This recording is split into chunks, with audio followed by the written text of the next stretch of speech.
The United States Supreme Court just struck down the legal foundation behind most of the administration's tariff wall. Not trimmed it. Not modified it. Invalidated it. Roughly 80% of the new tariff revenue, gone overnight. But here's the part most headlines are missing. This does not mean tariffs are going away. It means the fight over United States trade policy just entered a much more strategic, and potentially more permanent, phase. Let's break down what just happened, and what comes next. What did the Supreme Court actually do? For years, the administration used a law called the International Emergency Economic Powers Act, IEEPA, to justify broad tariffs. That law was designed for national emergencies, not for restructuring global trade. The Supreme Court ruled that using the IEEPA Act for sweeping tariff policy exceeded executive authority.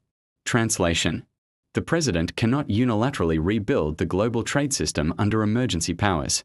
That decision wipes out the majority of the new tariff regime.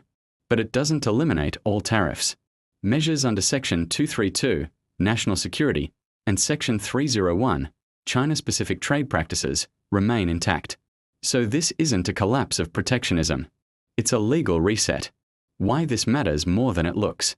Immediately after the ruling, the average effective U.S. tariff rate drops from roughly 14.6% to 7.5%. That's a major shift. But here's the key question. Does this represent a permanent retreat, or just a temporary pause?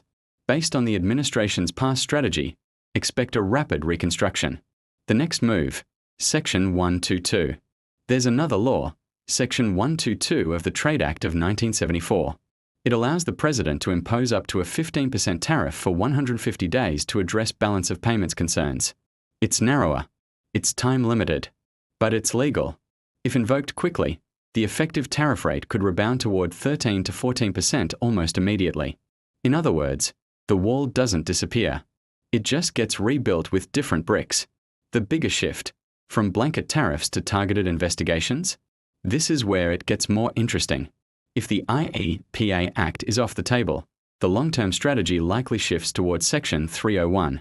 That means country-by-country investigations, case-by-case justification, tariffs built within constitutional boundaries, slower, more bureaucratic, but more durable. Instead of one sweeping wall, you get a series of reinforced pillars. This could actually institutionalize high tariffs more securely than before. The fiscal shock? Originally, tariff revenues were projected to reduce deficits by nearly $3 trillion over a decade. This ruling likely trims that by around $300 billion. Not catastrophic, but politically meaningful. Tariffs were doing double duty, trade leverage, revenue generation. Now the revenue side weakens. That changes congressional dynamics. Meanwhile, political headwinds are coming. At the same time, resistance is building. The House recently rejected duties on Canadian imports. That signals something important. Tariffs are no longer politically untouchable. Meanwhile, trading partners, Canada, Mexico, Brazil, China, temporarily benefit. If the new cap is 15%, many exporters see relief compared to prior rates. But that relief may be short-lived. The hidden landmine, refunds? The Supreme Court ruled on authority. It did not rule on refunds. Billions in previously collected duties are now in limbo. Companies will likely litigate, case by case, seeking restitution. This could take years. It adds uncertainty, not clarity. Market reaction, however, was surprisingly calm. You might expect chaos. Instead, markets barely moved. The dollar held steady. Treasury yields ticked up slightly. Equities edged higher. Why? Because investors had already priced in a high probability that the court would act. In other words, this wasn't a shock. It was a confirmation. The real story, institutional boundaries. This ruling is less about tariffs and more about constitutional structure. The court just signaled, emergency powers have limits. Trade policy must operate within statutory boundaries. That's a significant check on executive authority. Regardless of political affiliation, that's a structural shift. So what happens now? 3 likely phases. Phase 1, immediate tariff rate drop. Phase 2, rapid invocation of Section 122.